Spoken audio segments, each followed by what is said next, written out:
At magandang araw po at maligayang bagong taon.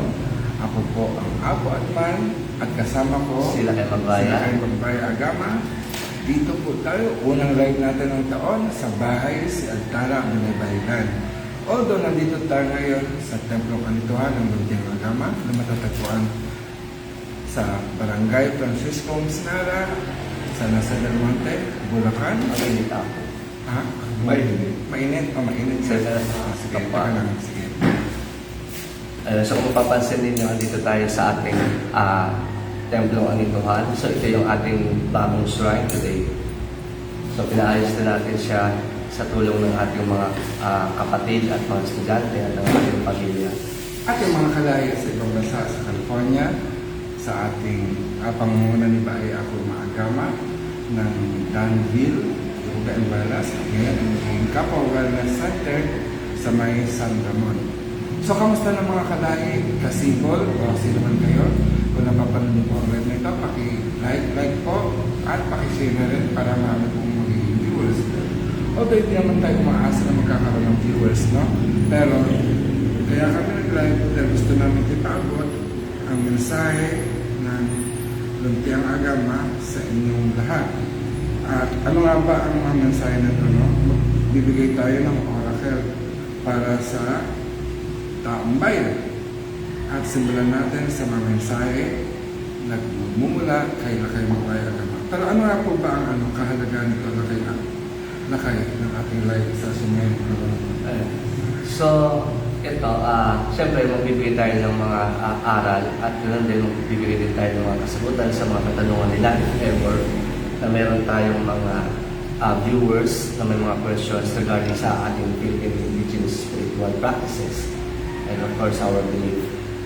So, ngayon kasi parang gusto kong i-point out is parang halos lahat ng mga tao parang nakaantay sila na dumating yung New Year para makapagbagong buhay or para sabi natin makapag-isip or makapagawa ng mga new plans. So for me, I guess, hanggang may buhay ng pag-asa, hanggang gumigising ka, new day, new chapter. So hindi natin kailangan i-fix ang ating mind na every new year lang dapat nating gawin ang mga yung tatawag nating New Year's resolution. So every morning, natin na gigising tayo ibig sabihin ito yung budget sa atin ng universe or ng God or ng Creator na meron tayong chance na i-continue or i-stop, i-continue yung mga positive na situations, positive na mga nangyayari at i-stop ang mga destructive or mga issues or problem. Napakagandang mensahe ng Lakay, no? Na every day is a new year of our life. Kaya nga lang, kung talaga magiging literal na New Year to, teka, mukhang magastos to. Kasi araw-araw may handaan, may araw-araw inuman. Teka lang huwag niyong gagamitin yung araw-araw na New Year para dahilan, magtoma-toma kayo, no? Shot-shot. Ito nga yung naging problema kung napansin natin itong nagdaang mga panahon, tulad ng araw ng Kapaskuhan, bagong taon, medyo stressful. Dahil kasi iniisip natin, kailangan maghanda, kailangan magbigay, kailangan mag-celebrate. Actually, ang pagdiriwang ng Pasko at bagong taon, ito ay invento ng mga Romano, no? ng mga Romano, dahil nga ina-observe natin yung Roman calendar or Gregorian calendar na kung saan itinalaga ang December 25, pagdating ng December, Pasko na o kapanganakan ni Jesus. Hanggang ngayon, January 1, ito yung bagong taon. So maraming taong naghahanda para naging pressure at nag-stress. Dati nga, Lakay, alam mo ba? Ewan ko, I think we experience it, na nagsisimula ang Pasko ay pagdating ng bare months, no? Pagsapit ng September, nag-decorate na sila, nagpapatugtog na ng Christmas caroling, at nagsisimula na manghingi ng pamasko, ninang, pamasko, and then mga inaanak. Tapos pagdating ng December 16, ayan na, simbang gabi. At dahil sa may simbang gabi, yung mga bata nangangaroling na, no, kumakanta at nangihingi ng pera, no, pamasko. And I think naging commercialized ang ang Pasko at kaya ang dami ngayong depressed sa panahon ng Kapaskuhan kasi nga walang pera, no? Walang pera. Pero ang totoo ba, Lakay, sa pagkakaroon ba ng buhay nakasalalay ngayon ang pera? Ay, si Mama. Nanonood si Mama. Hello Mama, kamusta Mama? Ayan si Mama. Ayan, hindi ako lasing ha. Ay, hindi lasing. Pero yun nga, yung pagdiriwang ba ng Pasko or yung sinasabi mong new day is a new year of our life, required ba sa ating buhay na magkaroon ng pera? Sa totoo kasi kung pera pag-uusapan, alam naman natin na yan yung parang pinaka-priority sa time natin dahil sa gawa ng ating mga katulad, yung mga tao. So, yes, kailangan natin kumayod para magkaroon ng income, para magkaroon ng kita. At hindi na natin papasukin yung mga ways of earning at saka yung mga laki at baba ng sahod. Kasi may ibang tao nang nagtitake ng role para doon. So sa atin, andito naman tayo na kailangan natin i-balance ang physical at ang spiritual aspect. So ang physical natin, ito yung mga intentions. Ang spiritual aspect natin, ito yung mga intentions, mga ideas, mga skills, mga talent. And then of course, syempre, yung physical natin aspect, dito papasok yung pera. So kailangan, meron tayo tinatawag na exchange of energy at kailangan nagtatali yung amount at yung skills or talent na iyong ibibigay, kumbaga para sa mga services. So, marami ang nakakalimot doon sa datawag natin karmic attachment or karmic na result, karmic debt. So, ito kasi yung datawag natin karmic debt, ito yung sasal natin utang. Tama? So, kapag once na meron tayong ginawa sa isang tao, at alam natin mali ang ginawa natin or nasobrahan tayo sa reactions or sa response. So, automatic, may negative tayong karma doon. So, akala siguro ng karamihan, kapag ka dumating or lumampas na ang isa, 2 buwan, 3 taon, wala na yun. Or, minsan, ang akala rin yung mga tao, kapag ka binigyan mo siya ng magandang deeds, mawawala yung karmic debt. So sa aking basic experiences, once na parang touch move na tatawag, kapag once na nagawa mo na, automatic, kikilos na siya. So, yung tatawag natin para ma-lessen ang ating karmic debt, ito yung bawa ka ng bawa ng maraming good na things or good actions para kung sakaling dumating yung una mong ginawang negative, hindi maging mabigat yung impact kasi meron ka agad na positive na marireceive yung isang tao. So kadalasan din, medyo ang nagiging fault natin is kinakalimutan natin yung mga small things at yung mga negative na ating nagawa sa isang tao. So, minsan dumarating din yung time na parang bakit nag-question or bakit na-experience natin yung mga bagay-bagay. So, possible na maaari may mga nakalimutan tayong situations, result, or actions na negative. Kaya ngayon, medyo na-experience natin ang mga hindi rin magagandang situations. Yun. Kasi, di ba, ito yung mga napag-aaralan at based din sa experiences ng ilang taon. Yung mga karmic is hindi siya pwedeng suhulan. Yun, darating at darating siya. So, ito nga yung tatawag natin cause and effect. So, kung ano yung cause, ito yung mga effect. So, pag sinabi natin effect, possible na good or bad. So, automatic good or bad. So, nakadepende siya sa ating mga actions. Kaya kailangan lahat ng actions be responsible enough na i-shoulder na yung mga possible na outcome. Pero nais ko ipaalala sa bawat isa na ang buhay natin ngayon, tama ang sinabi nila kayo, nakasalalay ngayon sa pagkakaroon ng pera. Pero tanggalin natin ang pera bago pa man nauso ang pagkakaroon ng pera. Ang tao ay nakasalalay sa kanyang kilos at galaw. Diba? Isipin natin wala pang pera, ang mga tao nun nabubuhay sa kanilang paggawa. Halimbawa, kung nagugutom sila magluluto. Pero bago kayo magluto, maghanap muna kayo ng lulutuin. Diba? merong prutas, may mga halaman, o may mga hayop o karne na inyong kakatayin o aanihin. Pero, bago pa nila gawin yan, kailangan nila magtanim, matuto sila magtanim. At dahil doon, nagkaroon sila ng pagkakataon na mabuhay at mapangalagaan din ang kanilang kalusugan. Pero ngayong panahon ito, dahil kasi sinakop tayo, no, nagkaroon tayo ng kolonyalista, dumating ang mga Kastila, tinubukan tayo ng ganitong sistema, nagkaroon ng pera-pera, na-under tayo ng pamantayan o tinatawag na standard at napasa ilalim tayo ng batas at panuntunan ng mga mananakop. At kaya hanggang ngayon, tayo alipin ng kahirapan dahil hindi natin mapantayan o hindi natin matumbasan ang pamantayan na inilatag sa atin ng pamahalaan. Dahil dyan, kailangan natin trabaho, magpaalipin para magkaroon ng pera.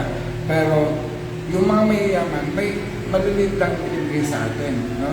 So, kailangan pa tayo maghanap ng iba pang pamahalaan kung paano magtrabaho, kumita ng pera. No? Kahit nga sabihin mong mga gulay na lang sa pamilihan, ang mahal. Mas mahal pa yata ang gulay kaysa sa pagbili ng karne ng baboy, karne ng manok, etc. etc.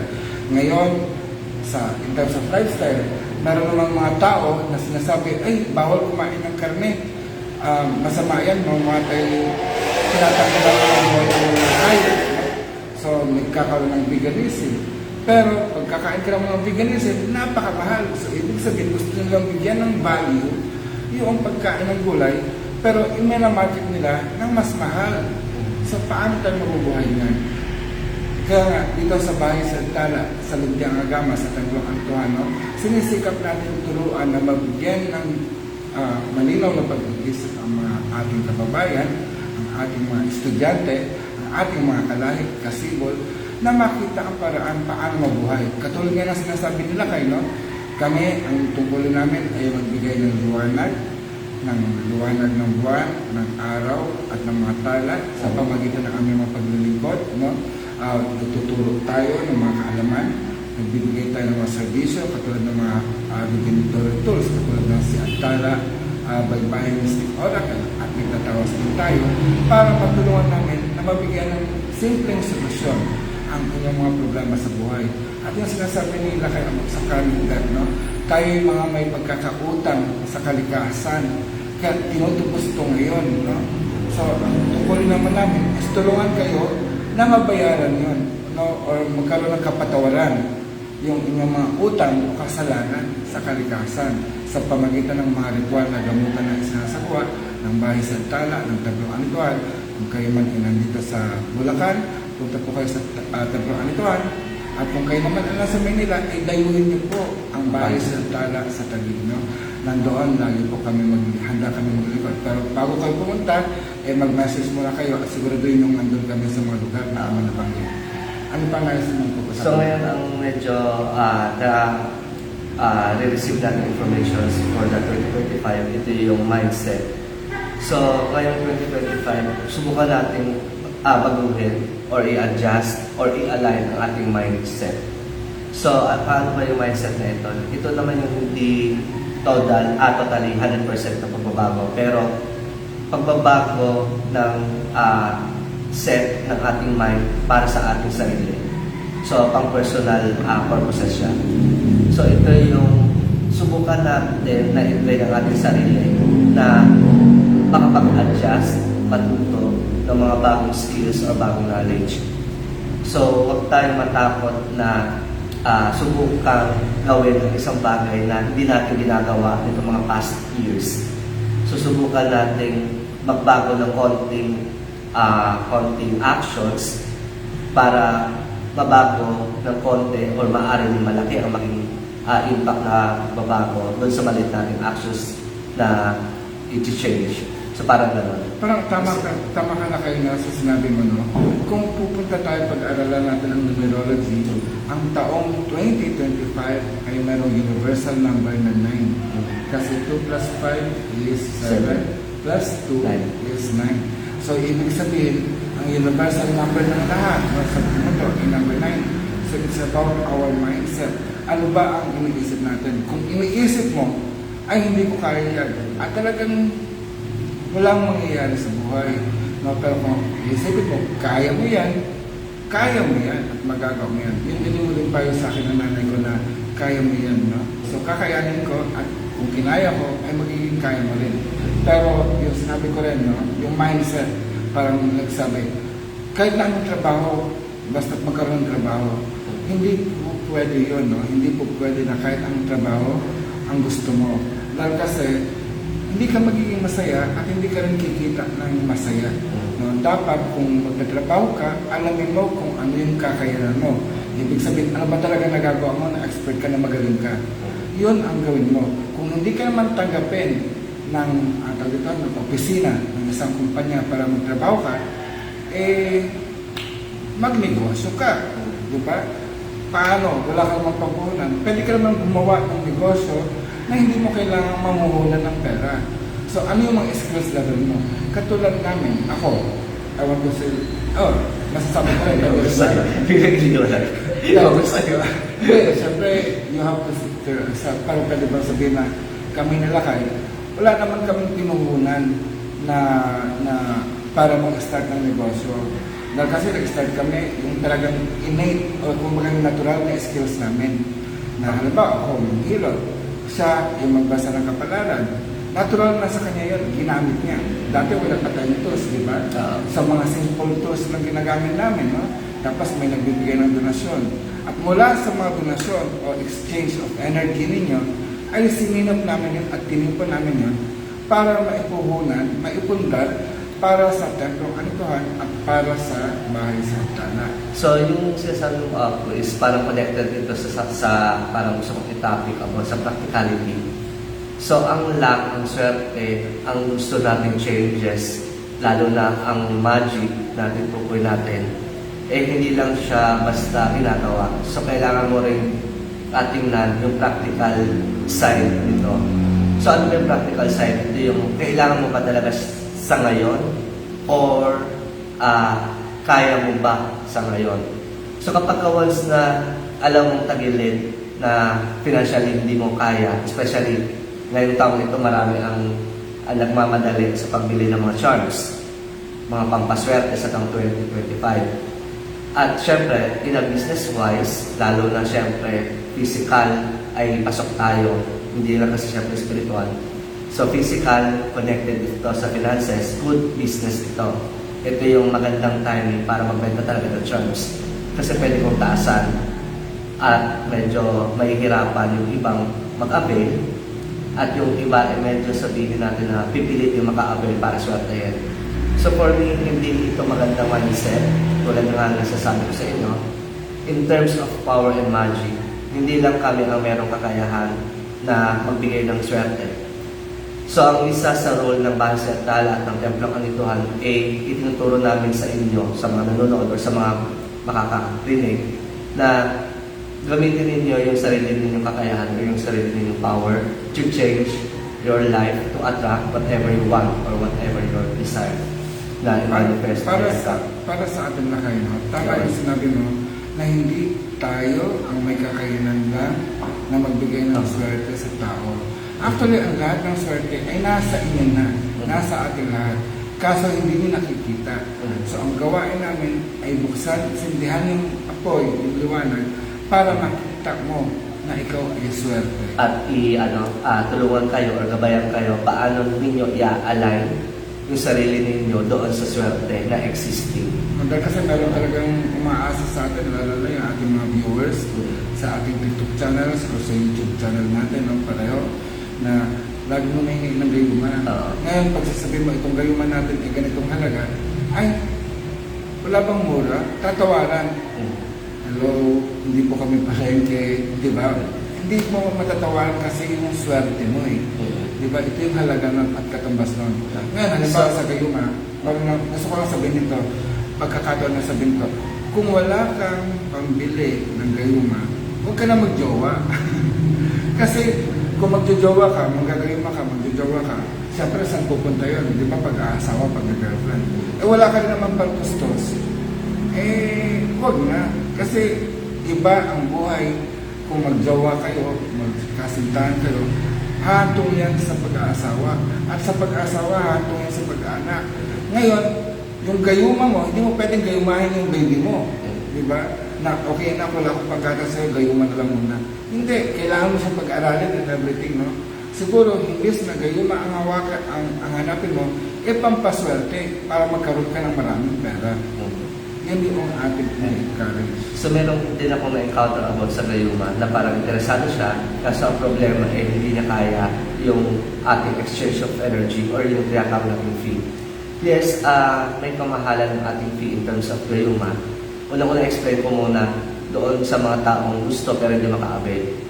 So kapag once na nasa situations ka na gusto mong gumamit ng gayuma pero hindi ka makaka-avail, so ibig sabihin hindi patay para sa iyo.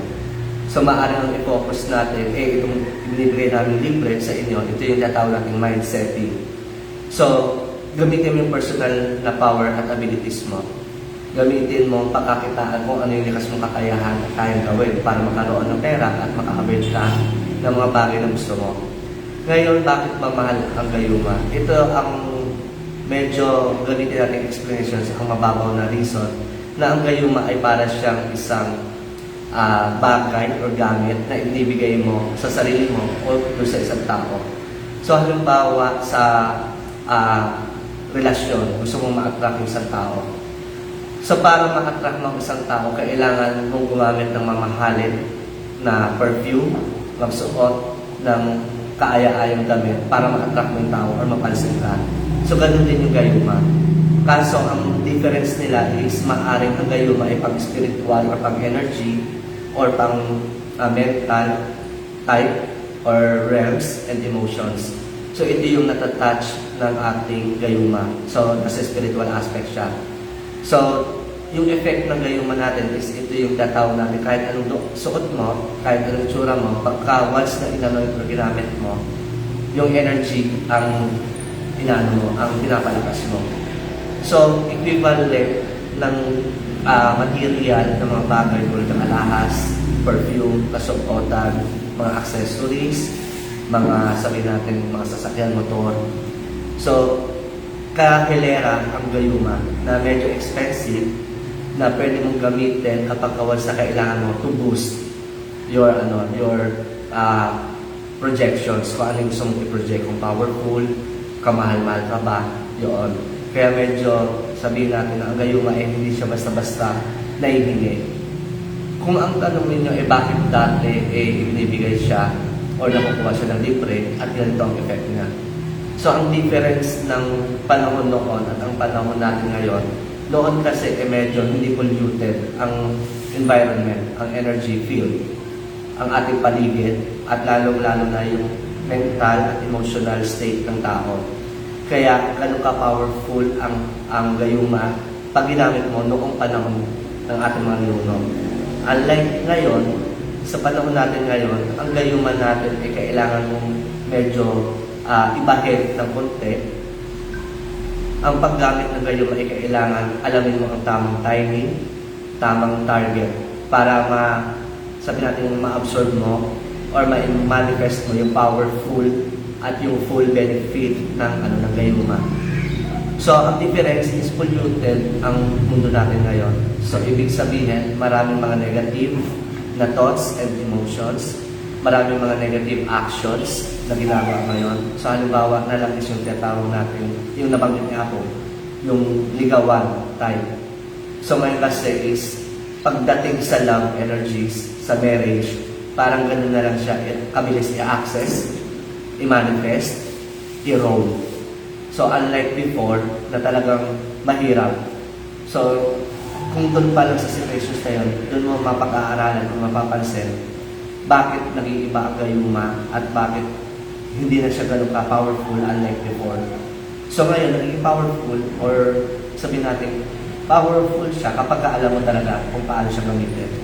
Pero kapag once na bibilhin mo lang siya or ibibigay sa iyo, medyo sabihin natin na 30% ang possible na maging benefit ng ating gayuma. So, kadalasan sasabi nila na parang hindi na siya effective. Pero ang totoo nun is polluted or immune ang tao dun sa gayuma. Kaya parang useless siya or nagiging fake. Isa rin na nagiging problema na kayo sa mga taong nang humihingi ng tulong at nagpapagayuma is they don't know their priorities. Kasi pag sinabi mong priorities na kayo, ito yung mahalaga sa buhay mo. Diba? Kasi ito hindi, maraming tao ligaw na ang kaisipan na akala nila priority dapat ang magkaroon ng jowa, priority dapat ang magkaroon ng asawa. No? Hindi. Ang priority dapat natin is how to live our life. Our life. Diba? Yung buhay natin, paano natin itatawid araw-araw. Ngayon, dahil sa buhay mong yan, nagkaroon ka ng partner, nagkaroon ka ng asawa, it means, pag ikaw ay may partner o asawa, ang life mo ay hindi lang sarili mong katawan. Kasama na yung partner mo. No? Ngayon, kung mag-partner kayo, nagkaroon kayo ng anak. So, ibig sabihin, pati yung anak mo is kasama yun sa buhay mo na dapat mong i-prioritize na mahalaga. Diba? Kung iniwan ka ng asawa mo, ano nangyari? Bakit hiniwalayan ka ng asawa mo? Alamin natin yung dahilan. Yun muna ang ating solusyonan bago ka manggayuma. Kasi kung hindi maayos ang sarili mo, kung napabayaan mo ang partner mo, no, isang malaking problema yun. Kahit anong gayuma ang gawin mo, hindi babalik yun kasi hindi ka maayos eh. Kung sinasaktan mo ang sarili mo, nasasaktan din yung partner mo. So dapat, alam natin sa isa't isa, alamin natin, bago kayo lumapit sa atin, no? I-evaluate natin yan, i-assess natin yan, para malaman natin ang solusyon. Kasi hindi kayo maging solusyon na akitin natin sila, para maging sunod-sunuran sila na tanggapin mo ako kasi ganito ako, may ibang babae ako, basta mahal ko kayo, ganyan. Itatalan nyo, bakit iba mga Muslim? Aba, sa ibang reliyon, huwag niyo pong kakantiin. Dahil kasi sa ibang reliyon, iba sa Muslim, no, dapat may consent ang unang asawa bago ka magkaroon ng pangalawa. At bago kayo ikasal, tinatanong yun. So, aralin po natin dahil kasi magkaganda ngayon sa social media, yung mga Muslim nagpapalawanag na kanilang pananampalataya. So, mali na idahilan na bakit ang Muslim ay kaya ang 4 na asawa. Bago pa ikasal yung unang asawa, ay humingi siya ng kondisyon. Kunyari, ikaw yung babae, may kondisyon ka para makasalan ako. At kung ang kondisyon mo ay hindi ka pwede mag-asawa ng iba, no? Ay ayon naman sa batas ng Islam, pwede. Pero, bago kayo ikasal, nagkaroon ka ng kasunduan, ay dapat tutuparin mo yun, maging marangal ka. At kung sakali naman, pinayagan ka, no, dapat susuriin ng unang asawa ang ikalawang asawa. Siguro pag-aralan po natin yan sa sariling Islam, no? Pero kung sa normal na buhay, no, hindi maaari, lalo na ngayon, sa Pilipinas kasi monogamous ang sistema. So, dapat talaga may kasunduan at maging malinaw ang inyong kasunduan na talagang pumapayag yung asawa. Pero ganun pa man, kasi dapat pa rin talaga na maging maayos ang pagsasama at So, magkaroon ng responsibilidad. gamitin natin yung maraming asawa at i-connect natin doon sa una natin sinabing power or ability ng isang tao, yung mindsetting na kaya mong change yung mind mo or i-reset. So, sa pagkahangad na magkaroon ng maraming asawa, dito natin medyo kailangang pag-aralan or i-change ang ating mind. Yan. At Yung tanungin Ma'am ang ating Grace. mind. Shout out lang kay Ma'am Grace. Hello, Ma'am kay Grace. Lady Lori Barbedo, Barbero Blackman. Happy New Year, Happy Lady New Year. Lori and Ma'am Grace. Yan. So, sa mga naghahanap na magkaroon ng asawa, kailangan mo i-double check ano yung religion or yung paniniwala mo. So, hindi ka dapat mag-focus lang doon sa pag-aasawa ng marami. Kasi yung kadalasang nagre-questions na bakit yung ganitong religion ay maraming asawa. Unang-unang questions dapat doon ay ano yung religion mo. Kasi kung iba ang religion mo, so huwag mong hilahin yung belief at yung gawain ng kabilang religion. So, ang dapat mong gawin doon is akapin ng buo yung kanilang paniniwala at maging bahagi ng relihiyon na gusto mo, parang ganon. Kasi ngayon, isa yun sa mga nagiging problem din eh, na parang, bakit ito, marami ang asawa, tatlo, ilang lang. Ang nagpe-questions, hindi mo bahagi ng relihiyon na yun. So medyo, wala tayong, parang mali mali yung ating pagkakaunawa at pagkakaintindi at yung ipinaglalaban. Kasi parang ipinaglalaban mong manok yung aso. Kasi ang nangyayari na sa mga tao, ginagamit nila ang reliyon kahit hindi sila kasama ng reliyon noon para maging excuse nila. Pero kaya nga, mayroong batas ang Pilipinas at ayon sa batas, yun nga, no? Welcome back, Yun nga, no? Ayon sa batas, talagang monogamy ang sistema, maliban kung ikaw ay Muslim. Pero kasi ngayon, maraming Kristiyano, pero hindi na, nang-practicing na. So parang NPA na din, no? Kahit saan, pwede siya, tinatanggap niya. Pero ayaw din naman yung maging bahagi ng isang reliyon. Okay lang, magkaroon siya ng personal relationship sa Diyos, which is good. Tama naman yun. Kaya nga lang sa gawain mo, hindi ka man pwedeng kumuha ng kasalanan at magdasal ka lang, ipapatawarin ka na. Hindi ba even sa mga Muslim, no? Parang kinokondem na nila ang mga kapwa nila Muslim na maggagawa ng kasalanan tapos mag-aalahu akbar lang, mapapatawad na sila. Although bagay yun, dahil kasi nakapag-aral ako ng Islam din, kahit paano, no? Pero hindi magandang halimbawa o ehemplo yun, na ikaw ay gagawa ng bagay na masama, hingi ka lang ng tawad, papatawarin ka ng Panginoong Diyos, no? So katulad na halimbawa, nagnegosyo ka, at Muslim ka, nagnegosyo ka, nagbenta ka ng Santo Niño, abay, haram po yan, di ba? O kaya Muslim ka, nagbenta ka ng baboy, haram po yan. So may mga patakaran, no? Hindi ibig sabihin na may access ka sa kapatawaran ng Diyos, tapos paulit-ulit mong gagawin kasalanan, ay hindi po tama yan. Pero, yan nga, meron ako na pag-usapan, tayo pala kayo ay naniniwala sa kasalanan. Sa akin kasi, ang kasalanan, konektado ito sa tama at mali. So, ang nag-set ng rule ng tama at mali ay mga tao. Yun. So, maaaring pagdating sa batas na kailangan sundin, sa akin, ako personally, at sa teaching din ng Kapitang Panituan or ng Lutheran o tama, na yung man-made law, siyempre kailangan natin itong sundin kasi ito yung batas na tinakda ng mga tao, ng mga cities, mga barangay. Tapos meron din tayong katawag na natural law at yung universal law. So yung natural law at saka yung universal law, ito yung batas na under ang man-made law. So ibig sabihin, walang pwedeng makabago, makatibag, makapagpahinto o makapagpabago sa batas ng kalikasan at universal law. Yun. So ito, no, isama natin kasi iniisip nila, pag sinabing God, ito ay natural law. Hindi po. Dahil kasi ang God ay meron tinatawag na biblical law or yung law of God na depende sa religion. No? According sa religion, ito yung kanilang batas. So, pinapaniwalaan ito na hindi dapat ito mag-iba. Pero sa totoo, ang religious law or biblical law ay gawa ng tao. Kung ang, even the Ten Commandments, it is made by man. No? So, bahagi siya ng man-made law. Pero yung universal and natural law, ay ito hindi mo mababago.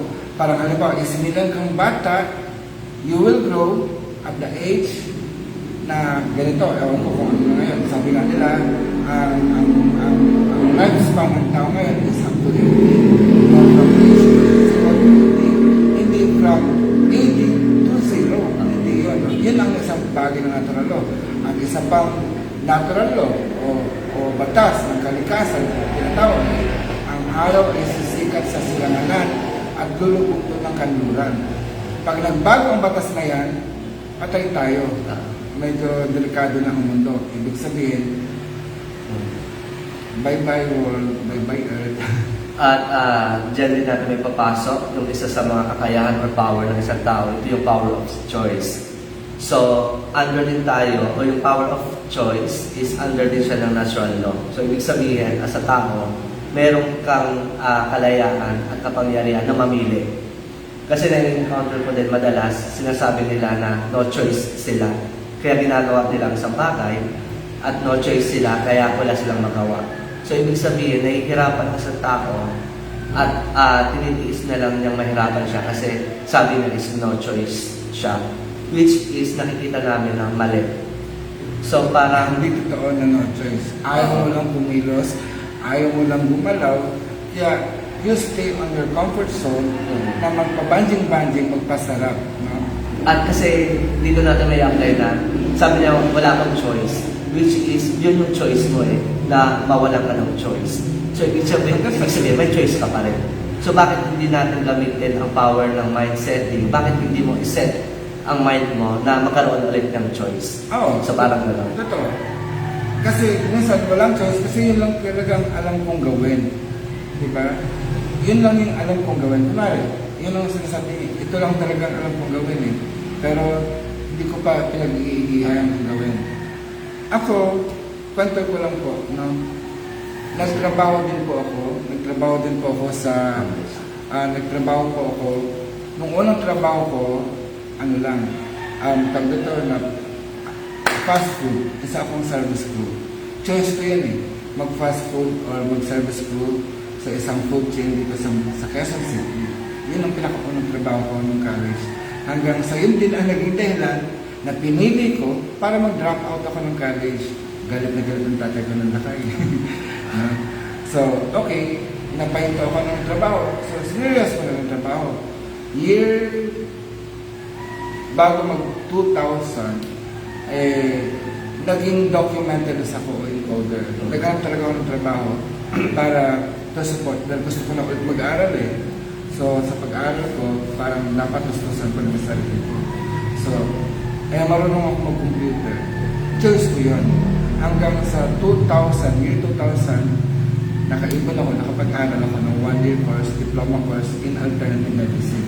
So, siyempre, hindi natin pinopromote na stop yung mga nag-aaral So, kapag sa kaya mo yung pag-aralin ng parents nyo, i-grab yung opportunity nyo. Pero ibig sabihin, dito nag-promote na mag-stop ka ng pag-aaral. Pero ang pinakikita natin dito, may choice ka at may choice ka sa buhay mo na mag-stop ng pag-aaral, mag-trabaho, at may choice ka rin kung anong trabaho ang gusto mong itrabahuhin. No?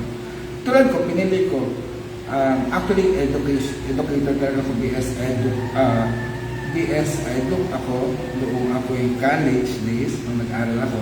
Pero drop out ako, tinuloy ko sa alternative medicine 1 year. Then after that, ayun na. Natagpuan ko na si Ma'am Grace. Hindi pa, kasi 2006 o 2007 yata natagpuan si Ma'am Grace. Ay naku Ma'am Grace, kung alam mo lang ang kwento kung bakit ko kayo natagpuan. Nag-a-apply ako abroad.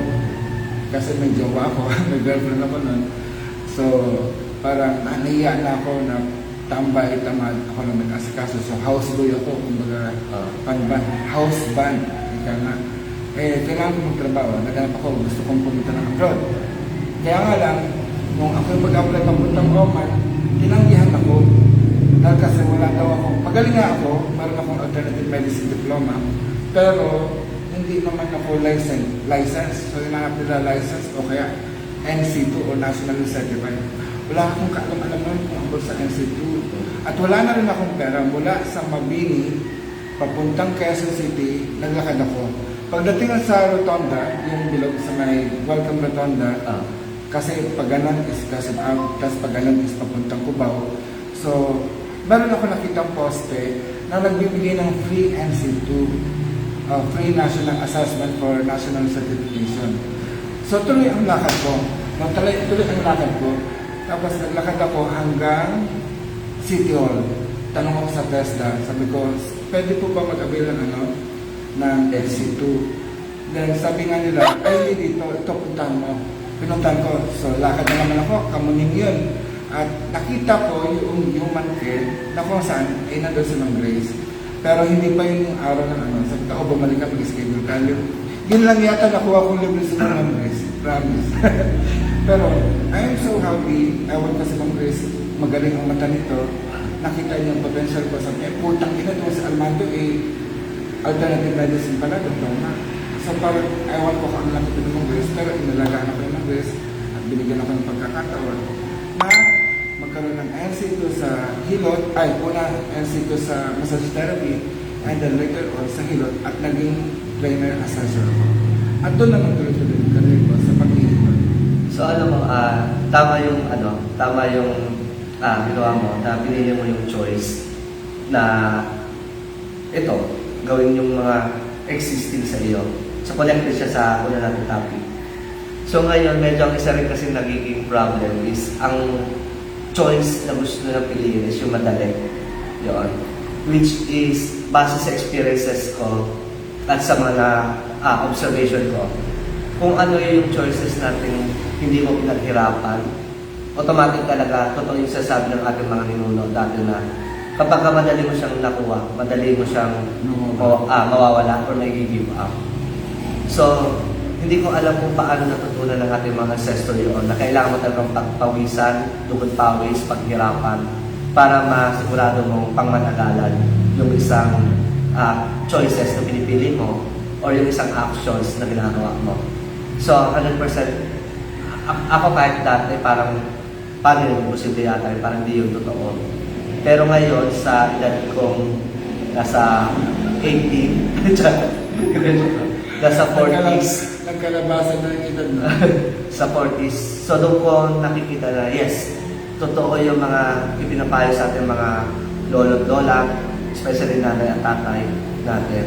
Pero alam mo na kayo, in terms of yung sinabi mong yung matagal na pinagpaguran, Pinaghirapan. ang isang living testament dyan na maaari natin pagmalaki bilang isang Pilipino ay yung Banawe Rice Terraces. Naalala ko tuloy si Mamerto, ating kaibigan Mumbaki, na yung hanggang ngayon, no, kaya iniingatan nila ang Banawe Rice Terraces kasi pinagpaguran to.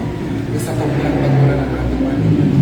Kaya tama yung sinabi mo na kung ano yung pinaghirapan mo, ito yung magtatagal. Kung madali lang ang gusto mong gawin, goodbye na. No, yung isiman. Sabi ni Ma'am Grace, ikaw talaga ang ginawa namin press dahil divinity. Ano? Dahil divinity. Ay, di ngayon lang. Until now. Ayan, thank you. Thank you, Ma'am Grace. Salamat po. Pero hindi po, ma'am. Tanaw ko ang utang loob sa inyo dahil napakaganda ng mata nyo at you continue discovering great talent na isang treasure ng ating bansa. Kaya naman, ma'am, hanggang ngayon, patuloy ko po na pinaninindigan yung tiwala na pinagkaroon mo sa akin. Kaya napakaraming salamat po. At napaka-supportive din ni Ma'am Grace kasi until now, talagang nandiyan pa rin, nagsusupport na gagawin. At para nawala siya sa Baka nawala yung signals. So, in-topic. Wala. Wala ano. Napulit ka lang, wala. Sa totoo, nagpuputom na rin ako. Pero hindi. Ngayon, ibigay na natin ang ating mensahe o ating oracle para sa taong 2025. Ikaw mauna lakay. Ano ba yung pinaka-main highlight ng kaganapan o magiging guiding star or guiding light para sa taong ito? So, gamitin natin ang ating si Antala para sa mga maaring blessing o messages ng ating mga ancestors para sa ating lahat. Wala nga po.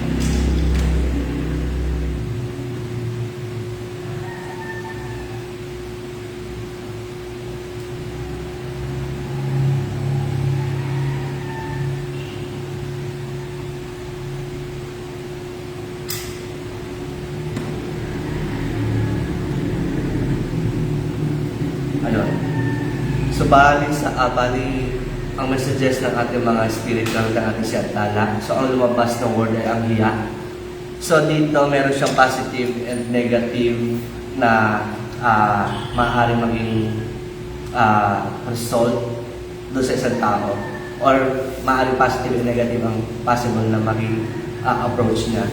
So, unahin natin yung tatawag natin hiya. So, ito yung in a sense na kailangan matuto kang mag-control doon sa energy kung kailan mo gagamitin o ilalabas at i-apply yung hiya.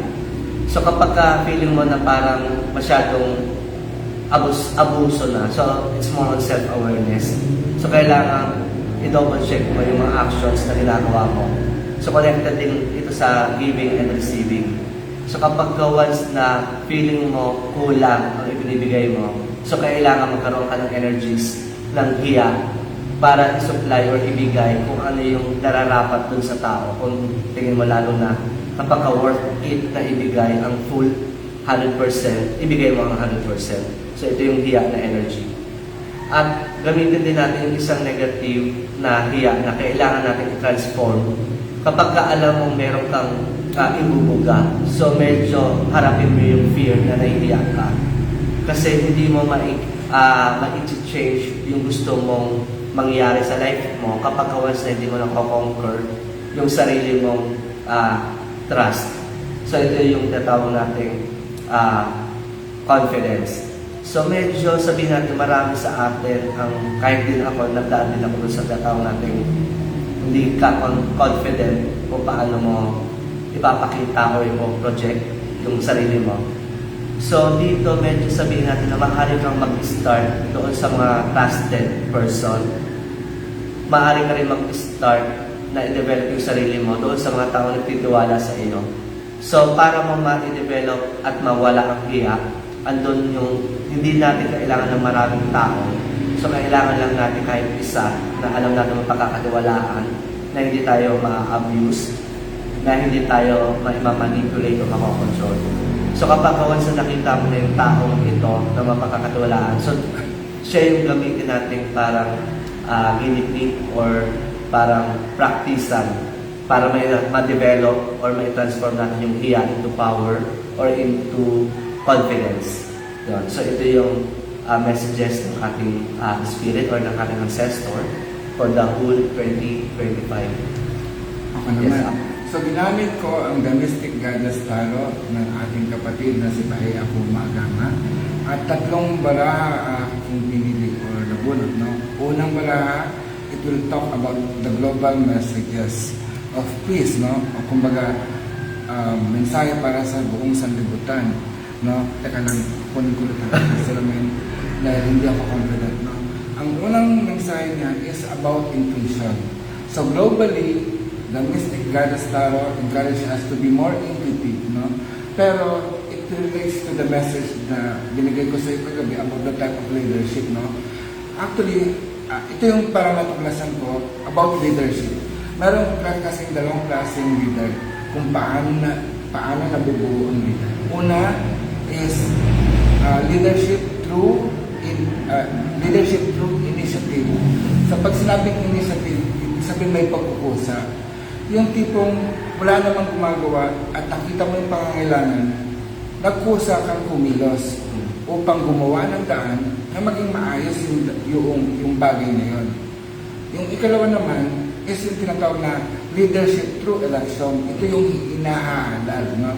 I think ito yung kaya nagkakaroon ng initiative is because of your intuition na teka lang, may kailangan tayong gawin, ayusin. So magkukusa ka ng gawin. At maraming salamat na kayo because you have, sinabi mo kagabi, yung prayer natin, no? Na parang yun ay nakita mo sa akin na nag-take initiative tayo. And actually, yes, I feel the need, the necessary need. It's not for me kasi, hindi para sa akin. At nakita ko yung kapwa ko na maghihilot na kailangan tumisin ang daan. Dahil ngayon is talagang hindi pa matibay ang sistema. At doon nga sabi naman Grace, is maraming mga nang-aagaw ng title, no? Like the bone setter, no? Ang bone setter, itinatawag na supposedly is underhealed sila, no? Pero they are making a name at gumagawa sila ng center ng kanilang healing, no? Na healed center, pero ang ginagawa nila is pagpapalagato. Actually, mabuti yung tinuro sa atin ni Sister Mary ng Canada na that is registerable practice. So illegal sa isang taon na gamitin ang salitang hilot, pero hindi naman hilot talaga ang ginagawa nila, kundi chiropractor. At yun din naman, chiropractor is a registerable name which is already registered sa PITA, no? Na marami talagang Filipino chiropractors. Pero kung hindi ka licensed ng Filipino chiropractors at naglalagatok ka, which is isang skills and ability ng isang chiropractor, umanda ka sa pagsusuo, sa pagdedemanda. Dahil kasi hindi pwedeng gawin yun. Ngayon, iba ay kumakantong sa hilot. Dapat kung kayo ikakantong sa hilot, i-align nyo. Ako according to the standards of hilot. So, saan mo ba makikita ang standard ng hilot? Either sa TESDA, yes, unang nagbigay ng standard ng hilot ay TESDA. Pangalawa, meron na rin PITAC at meron pa ng tunong ng PITAC kung paano manghilot. Ikatlo, isisingit ko lang, dahil kasi iba rin po ang standard natin sa Hilot Academy, no? Although we are a private entity na hindi tayo accredited ng TESDA at ng PITAC, pero ito yung pamantayan natin. Meron tayong pamantayan sa panghihilot, no? So, dapat I talaga... don't like to battle. Ha? Ano daw? Hindi ko mabasa.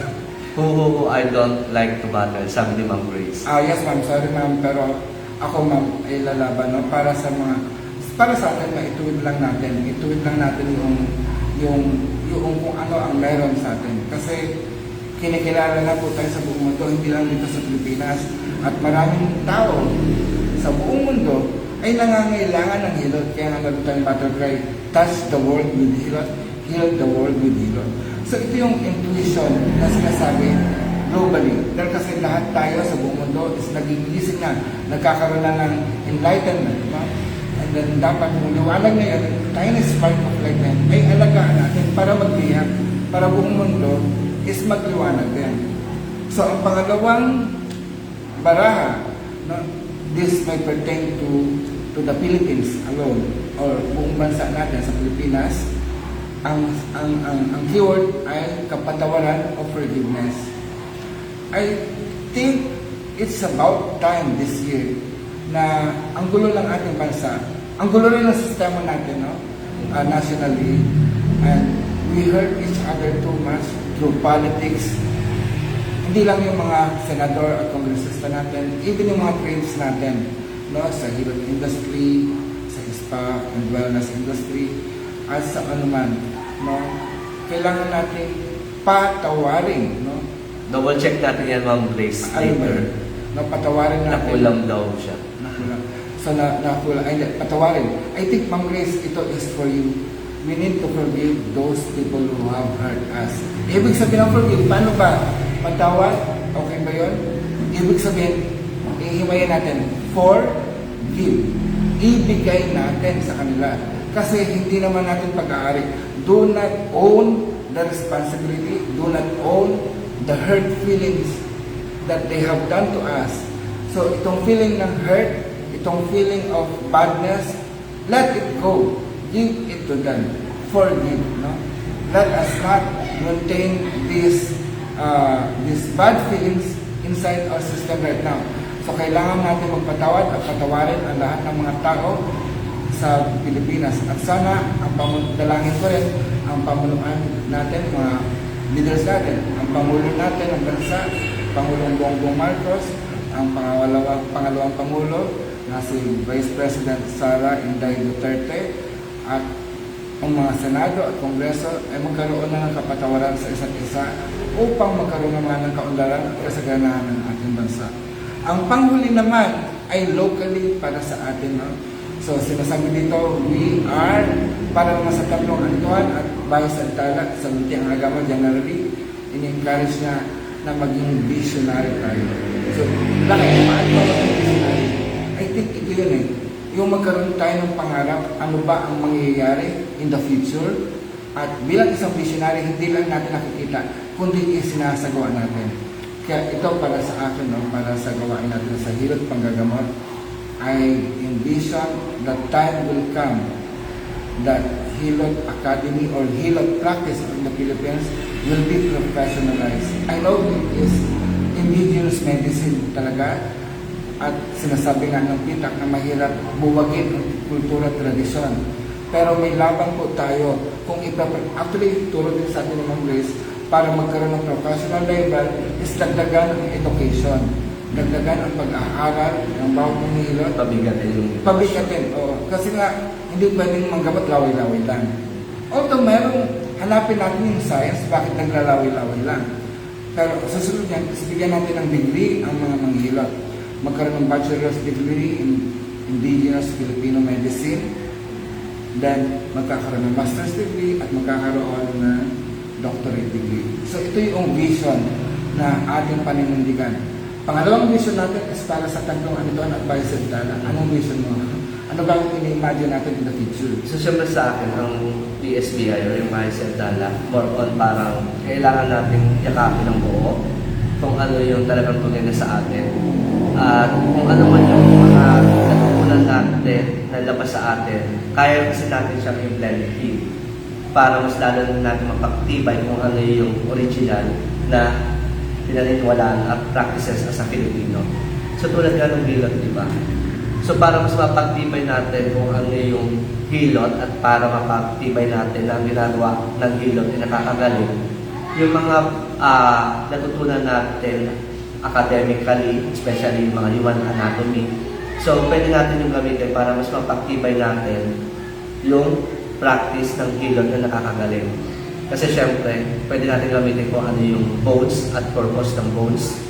At yung spiritual aspect ng tawas, pwede rin natin i-combine sa hilot or sa ating practices, especially mga daily living, na hindi lang siya pang-engkanto, kundi kailangan may connect din natin siya na ano ba ang beneficial na makukuha natin doon sa tawas o sa spiritual aspect. Kasi Lakay, in terms of traditional medicine, yung TCM or traditional Chinese medicine, nagsimula din yung spirituality. May concept of Qi, merong Yin and Yang, di ba? Ang spirituality. So, even yung TCM at Feng Shui, magkapatid. Magkapatid yan. So, spiritual yan. Pero sa TCM, pag ikaw ay practitioner ng TCM, ikaw ay may kakayanan o magkakaroon ka ng title na doktor kung lumapit ka ng course na yan. So yun din ang pangarap ko na makita natin na makombine yung spirituality and healthcare. Kasi totoo, ang manggagamot naman natin ng unang panahon ay mga pare, mga babaylan. No?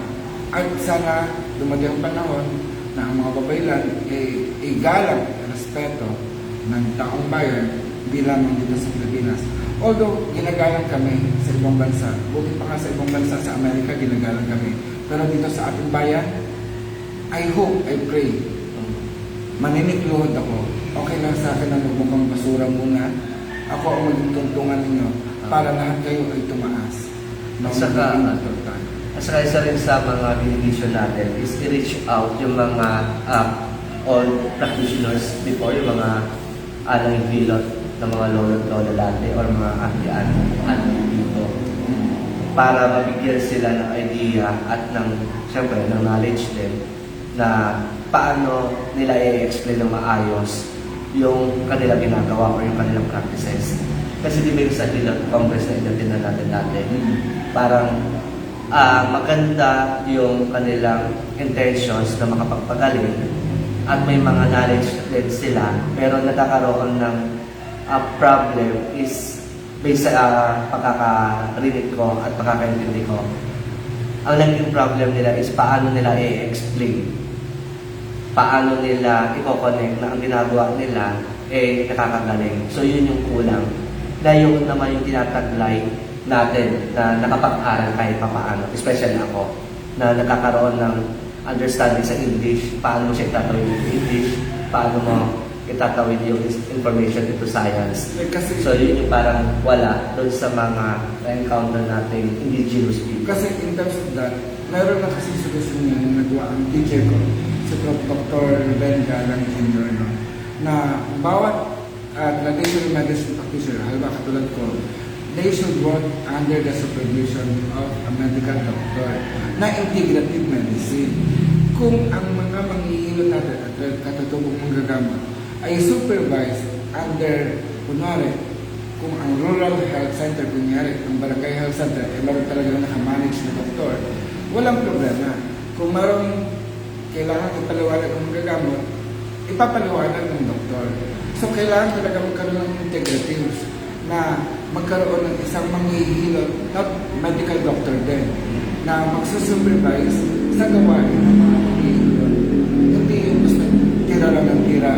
Tingnan kasi in terms of, sorry po, no? In terms of spa industry at wellness industry, kahit sino pwede pumasok eh. Kahit isang negosyante ka, kung magkaroon ka ng interest at wala ka namang diploma at wala ka namang hilot. Katulad diba sinabi natin sa PITAC yan, kay Doc Nina Gabor at kay Doc Honorable Fabiana, na sino ba dapat. So anyone could be spa owner or health center owner, kahit walang aral. So ang kailangan lang nilang gawin is magkaroon sila ng hilot business model.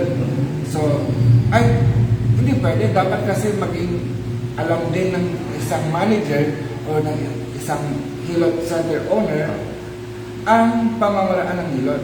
So siguro about dyan, makakaroon tayo ng bagong seminar or lectures. Ako, Ma'am Grace, malaki yung niya dito. Malaki yung role. Hindi kasi ito nga yung ang problema na yan ay in-erase ko nung ako ay nagtatrabaho pa sa Fitness First. No? Yun din yung naririnig ko na sana ang mga manager natin, ay yung general spa manager namin dapat ay hindi businesswoman, kundi isa rin therapist. Dapat alam din yung mga treatment, alam din yung mga product. Kasi pagka ikaw ay business owner, aalamin mo lang kung ano mga product eh. Pero hindi mo alam yung mga manipulation at paano i-apply.